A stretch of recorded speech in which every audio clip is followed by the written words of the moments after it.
Well, guess what, friends? It's Wednesday. I'm your host, Cindy Rowe with Cindy Rowe Marketing. And like I say, week after week, it's my favorite day of the week.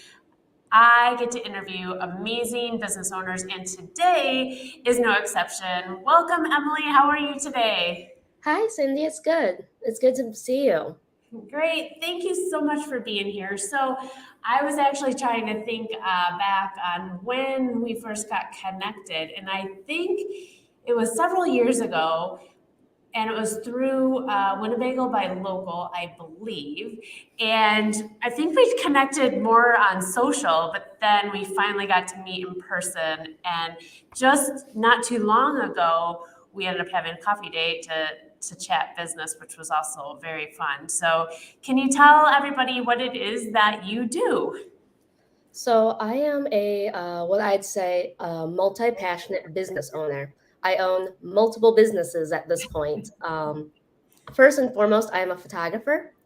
I work with other small businesses on their personal branding. And then I am also a wedding photographer, and I shoot micro weddings and elopements. And then I also own Artemis Moon and Co., which is kind of a newer business. And I'm still trying to figure out how I want to elevate or pitch it because it's not your typical like clothing shop. It's not necessarily a boutique with really cute, trendy clothing. And it's not necessarily a like design studio where you bring your own logos in. It's something for other business owners though. So what we do at Artemis Moon and Co. is we have funny and quirky, often painfully funny sayings on shirts that other small business owners can relate to. One of my favorite shirts is the 25-8 small business problems kind of thing. We started the small business so that we could get away from working 40 hours a week, only to work 25 hours a day, 8 days a week. Yeah, I love that. That's classic, and it's so true. I love that you're multi-passionate because I think maybe that's where we kind of jive too because I also have several businesses um, and I think that's kind of an entrepreneurial like trait, right? Like one is not enough. You've got to add more and continue on growing and doing something else. So, has photography always been something that you've enjoyed? Always had an eye for? Kind of give me a little bit of background on that. Yeah, so I started enjoying photography because my dad always enjoyed photography. He was always taking pictures of me and my sister growing up through the sports that we'd play, all that kind of things. He leans more towards video these days, which I don't. I definitely prefer still photography. And so, like, the first time I got to borrow his big SLR camera, the big black camera kind of thing, I was hooked. And that was back in probably middle school. And since then, I've bought my own equipment. I still borrow lenses from him every once in a while. He tells me all the time that one lens is still mine. You can't get rid of it. Um, but yeah, it was really just my dad who kicked off that love for photography when I was young. He always supported all my hobbies and everything that I've wanted to pursue, and photography is no different. So, when did it become a business versus just a hobby? Because I feel like some people kind of stay in that hobby zone and don't take it to the next level. So, when did you decide to do that, or when did you figure out that's really you wanted it to be more than a hobby? So I started my business when I was 15. Oh, I wow. was still in high school. I shot one of my first weddings. I was assisting another wedding photographer, but it was before I could drive. My mom had to drop me off at their house so that we could carpool because I couldn't drive yet. Um, it's crazy to think that someone trusted me to help them shoot a wedding, someone's big day that you can't redo. And they trusted me to do it because of all the experience I had. I was on yearbook staff in high school as a freshman, which wasn't super common at the high school I went to. Typically, it wasn't until you're, sophomore or junior that they started to take you seriously. Mhm. But I was able to get in as a freshman, and I was a junior and senior editor. And so it gave me a lot of great opportunities to hone in on my skills. That's cool. So 15, you started your own business, and how has it grown over the years? Did you start doing, I mean, obviously you just said that was, you shot a wedding, but were you 100% I want to be a wedding photographer, or did you start, I just really want to shoot people, or like what was your train of thought on the direction you're going to take your business? So at first, I just kind of wanted to shoot whatever would pay me, you know. As a I love 15-year-old, the being able honesty. to say my first job is, my own business is pretty cool. So I, shoot my friends for their senior photos and like their siblings and stuff, or like boyfriends, stuff like that. And then I started doing family photos. Got into the wedding space. Didn't necessarily like book a lot on my own as a kid, just because of logistics and whatever. And weddings were kind of scary. Let's be real. It's a lot. But I would second shoot or like assistant shoot other wedding photographers all the time. And I really, really enjoyed it. But I realized that that's not necessarily where I want to take my business, because a lot of those weddings were really, really big weddings, like 200 to 300 people kind of thing. Mhm. And I definitely preferred the smaller weddings because I felt like they're more intimate and more romantic. I didn't start offering that though until probably about 2 years ago, like right before the pandemic, honestly. Because planning my own wedding, I was like, I don't know if I want to do this anymore. Right. But around So, that time, I got into branding photography. I kind of stumbled into it by accident. Um, and I really love working with other business owners. and is that kind of what stemmed your clothing line that you launched recently? Yeah, absolutely. And I mean, honestly, I haven't seen much in that space as far as the cracks at being a small business owner, or I mean, maybe more of a inside jokes for us type of thing. I haven't seen anything like that, so that's really fun. And I should have worn my shirt because I have a shirt. Gosh, I'm sorry. Oh, I was like That's okay. I last didn't even think about it myself. last week I forgot the dog trees. This week I forget to wear my shirt because I did buy a shirt. I love it. I've actually wore it down in Florida and got a comment on it. So yeah, I mean, I think as small business owners, it's just kind of a fun like inside joke, and a little bit of a pat on the back, like, yeah, hey, I own my own business, and Mhm. I'm ruling my own world. So what kind of hurdles have you had to overcome at such a young age to start your business, and to continue it growing it and moving forward, where you are today? I mean, looking back at when I was, 15, 16, 17, a lot of the times people just didn't take me seriously. They're like, Yeah. "Oh, that's a cute little hobby you've got going there. Here's $20, that kind of thing." And it's like, "No, this is a legit business. I pay taxes on it." And they just couldn't wrap their brain around it. And, at the time I was also like an honors student. I was involved in different clubs, extracurriculars, and so I was busy and I loved it. But getting older, I'm like, I really enjoy the fact that I can set my own schedule, that I Mhm. can schedule that 2 p.m. nap because I know that's how I function the best. Another way we get along so well. I love my afternoon naps. Oh, that's great.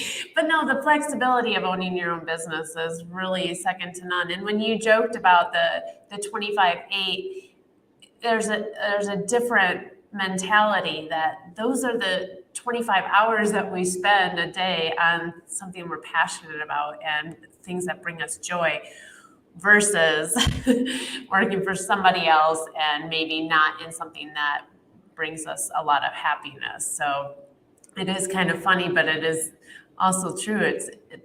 We do it because we love it, right? Mhm. We love being part of that. But I liked the point where you said they didn't take me seriously, and I think that's something a lot of women business owners deal with as well, right? Absolutely. And you know, you're younger than I am, but the younger we are, the you know, being a female, I feel like people just don't take us seriously. Is there something or some kind of advice or words of wisdom that maybe was shared with you or that you could give other women business owners that help get them to be taken seriously? Um, in terms of being taken seriously, a lot of it is how you present yourself. Mm, You know, you have to, even if you don't have that confidence, you have to fake it.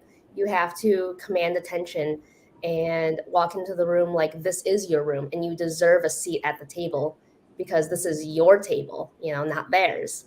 And a lot of the times I've found that I've gotten a lot of unsolicited advice from many people who mean well, absolutely. But mhm. it's just, you know, I find that I don't want to take advice from people who aren't where I want to be. You know, the people I take advice from these days are people who do own their businesses and that they do set their own schedules and they don't allow clients to walk all over them. And I think that's important to remember is taking advice from people who have no idea what it's like to run a business as a woman, as a minority, anything like that. Why are you giving me advice? You don't know what it's like to be in my shoes. Yeah, that's so right on. I mean, you hit the nail on the head on a few points. I love the confidence. Like you've got to find it. You've got to figure it out. You have to own that room because it is your room. And taking advice from people, like I always say, like I only take advice for people where I want to be, like those people who I want to become or that have done things, you know, before me, better than me, are rocking it. I mean, that's who I need to, where I want to go. Those are the people I need to be taking the advice from. And we've got a comment, I love it, from Caitlin. Fake it till you make it, baby. It's so That's true. awesome. Right on. We're all on the same page. So photography is a very competitive industry. Wedding photography is super competitive. So, how do you stand apart from everybody else? How do you make, you know, yourself known in such a competitive space? And I mean, you're in the Rockford area, the greater Rockford area. So it's kind of smaller, I guess, for the the area. So how, like, what has been some of your techniques or your tactics to overcome this competitive industry that you're in? Part of it goes back to the confidence thing. I mean, someone can have the exact same education, upbringing, the way that they view the world, the same gear, even, but they're going to shoot completely different than you do. So the thing that sets me apart is me. And it may sound a little bit conceited to say that, but my viewpoint on how I shoot weddings, the way I go through a wedding day, is totally different than the way someone else will. But clients come to me because they like the way I shoot weddings. They like the way that I envision it, the way I prepare myself, the way I talk to them and their guests on their wedding day. That's what sets me apart. I am all about being your friend. You know, I want you to enjoy your wedding day. And the person you spend the most time with on your wedding day is often your photographer, you know, sometimes even more than your spouse, which is crazy to think, but that's kind of how a wedding day is a lot of the times. Yeah, I like that. Your competitive advantage is you. And I don't think that's being conceited at all. I think that is, I love that, you know, that perspective of it. So, what have you done to market your business? What's worked really well for you? For me, a lot of it is posting regularly on social media, posting interactive stories on Instagram. At one point, oh, here's my cat that likes to Oh, interrupt me all the time. that's all right. I love Do you mind? Um, it. I really didn't feel like I had much of a game plan when it came to social media up until probably the last year or so. And even now, I'm just kind of honing in on it. I feel like it's such an ambiguous marketing, Yeah. but a lot of the times it's just being consistent, Mhm. showing up, week after week, doing what you can. Right now, I'm starting to get into reels and trying to figure out how to harness that power of video, which kind of terrifies me, going back to my dad doing video and I do photography. But it's such a marketing tool. Yeah, it is. It certainly is, and I've done a lot of research, probably in the last couple of weeks, on Reels and TikToks and just the effectiveness of it. And now Instagram just launched a finding or whatever their full screen. They're announcing the full screen, so it's going to be more and more like TikTok. Hmm. And if you aren't doing these Reels or TikToks, you're really missing out on a lot of engagement, and that's where Instagram's going. So it's no longer the photo sharing site. It's a video consumption site. So whether we like it or not, we have to do it. Yeah, and I mean, if you think about when you're scrolling, what stops you? It's Yeah, those videos that you enjoy watching because they're catchy or they're interesting, they've got a great hook, and that's what you end up watching. You don't necessarily always stop and look at a picture anymore. right, Sometimes the caption's amazing or it's got a great graphic on front, but you're watching videos. That's what you consume, and so that's what your customers are also consuming. right. Yep, and that's where you have to be, whether you like it or not. And you don't have to dance. So I mean, you can if you want, but I got two left feet. That's a bad idea. does your cats make it into your reels with Oh, you? all the time. They are always all up in my business. I posted a reel about 2 weeks ago on my wedding page, and it was me. It was just a time lapse of me getting ready, putting my gear into my boxes and my bags and all that stuff, making sure I have everything, double checking. And it was just a time lapse of that, and you could definitely see a cattail in there somewhere. I love it. Well, I know I follow you on Instagram, and I haven't seen that reel, but I always see the cats in the pictures, and I love it because that's a part of you, right? And that's a way that people can connect with you, other cat lovers, and just I like the non pushy, busy, like salesy stuff, right? You can tell your message and just show your cat, and I'll consume it. Versus if you had a, flashy thing and, you know, you got to read this type of thing or whatever, and it was the same message. I think I would read it more often or not about your cat because I followed you long enough that I know you have cats, and I'm curious of what they're up to. So I mean, I think that's something that other business owners can take into consideration in some of their marketing, that it does not always have to be about your product or your service.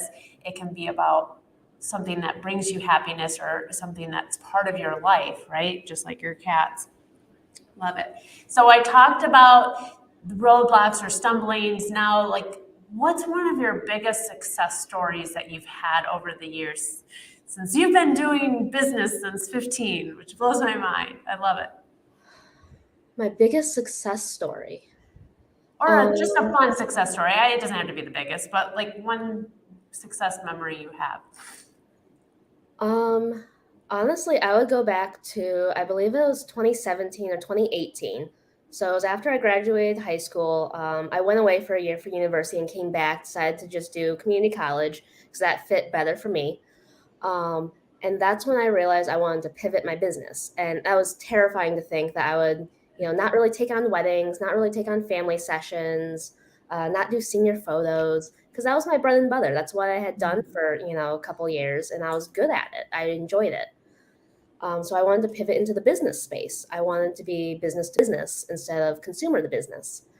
And thinking about that pivot, I was terrified going into it because I'm like, this is totally new. Now I have to like network with people. I got to talk to people and I have to like show up as an adult and, have that confidence that people can trust me as, basically this kid. I'm the age of their kids, but I know what I'm doing. And my biggest success and one of my favorite successes is actually booking businesses, those first couple clients, they kind of Mhm. took a leap on me. I didn't have much of a portfolio in terms of business, but they took a leap, and I'm still shooting them today, a couple years later.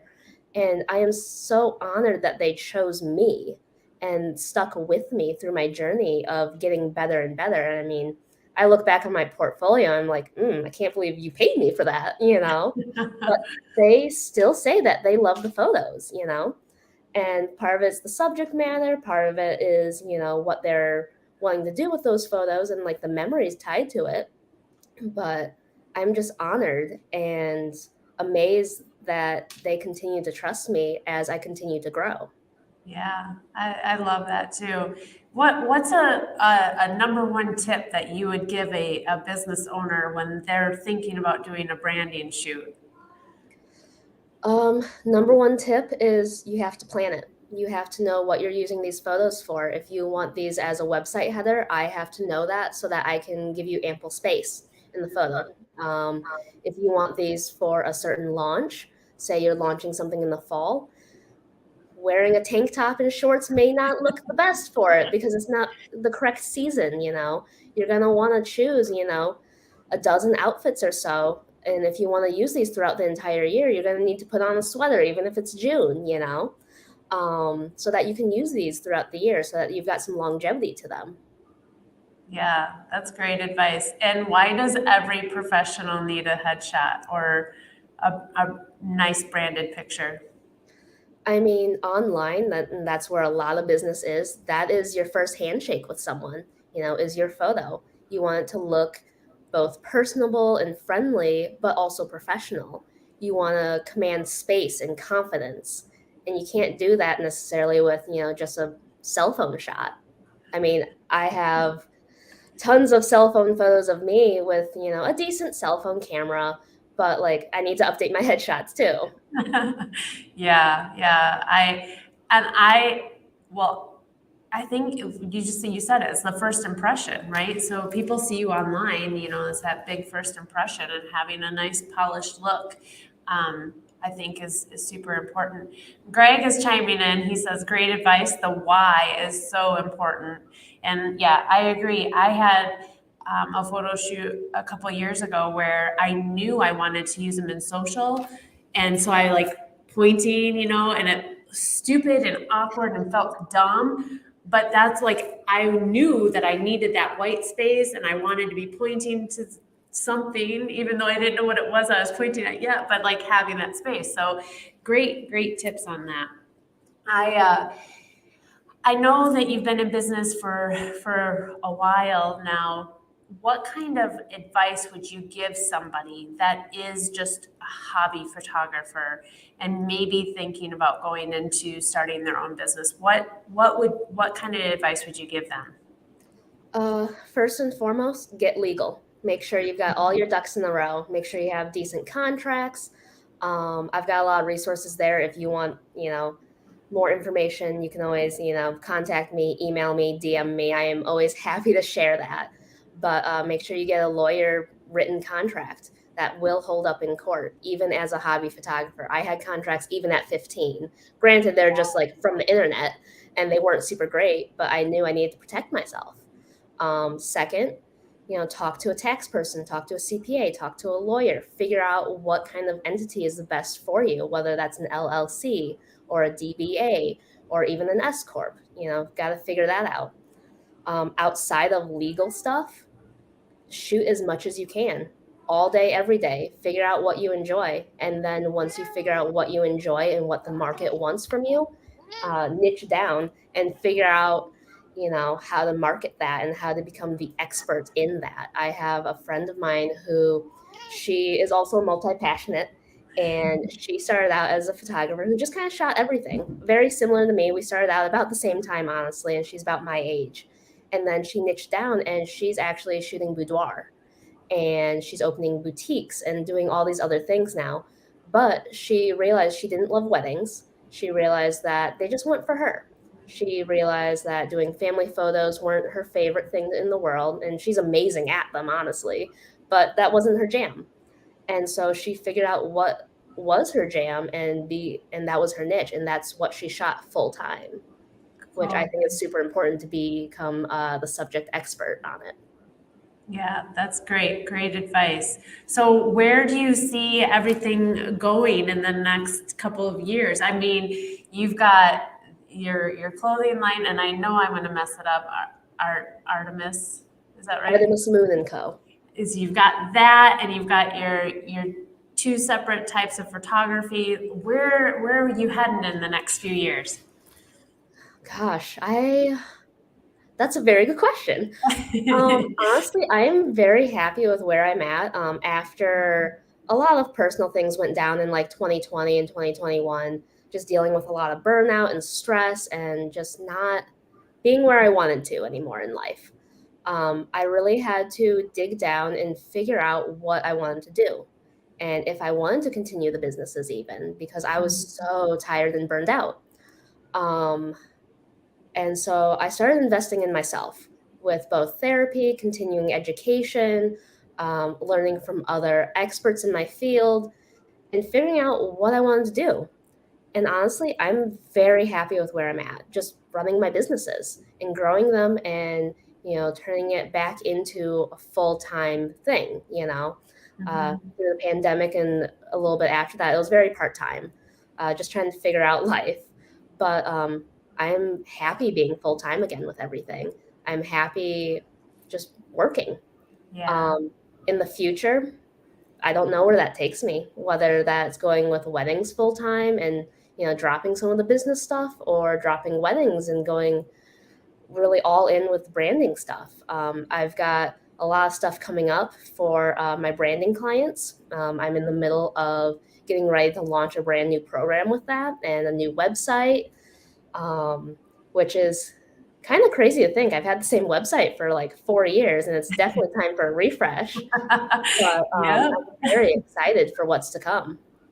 That's great. I appreciate the fact that you are you've taken the time to invest in yourself and just be satisfied with where you're at and enjoying it where you're at. And because I feel like we get um, mixed up in that, well, they're doing all this, they're doing all that, I need to be doing that. Yeah, but maybe you don't, and if you're happy and content with what business is coming your way and what you've accomplished so far, then I think that's amazing too. There's nobody telling us that we have to be way, way up here, right? All the time. You can just enjoy what you've got and the fruits of your labor coming in and not be so, oh my gosh, I better do this or I'm gonna miss out. I love that attitude and I appreciate that. Well, it is the end of the show, and I don't want to forget to allow you the opportunity to tell people where to find you. I'll put this stuff up on there, but go ahead and it's all on you. You take it away from here. All right. Well, you can find me on Facebook and Instagram, all three of my accounts.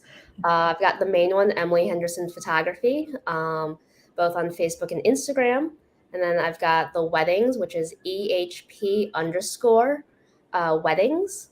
And that's on Instagram and Facebook as well. And then I've got the Artemis Moon and Co. And that's just exactly how it sounds on Facebook and Instagram. And then I've got websites, basically the same as the usernames. Pretty easy to find me. Wonderful. And so the branding, the business branding is the Emily Henderson Photography, Yep. right? And so if people are interested in looking for new headshots and new cool branding pictures, that's where you go. For the weddings, the small intimate weddings. Oops, I just took that off. Hold on. We've got the EHP underscore weddings, which I did not put in there properly, but I'll change it so we get that in there. Technical difficulties here. Um, and then the Artemis Moon and Company is the really cool, trendy, funny little digs on being a small business owner, Mhm. apparel, and other cool things. I think you have mugs on there. Do you have stationery? I don't have tried to stationery. I've got t-shirts, hoodies, mugs, enamel pins, and honestly, I've got a lot planned for it coming this summer. Great. So we will stay tuned for that. I appreciate it. This has been such a great conversation. I think we are very similar in so many ways, and I appreciate you taking time out of your busy schedule to chat with us and to share everything about what it is you do and your journey as a small business owner. Thank you so much, Emily. Thank you, Cindy, for the opportunity. All right, everybody, we will be back next week. Tune in. Bye for now.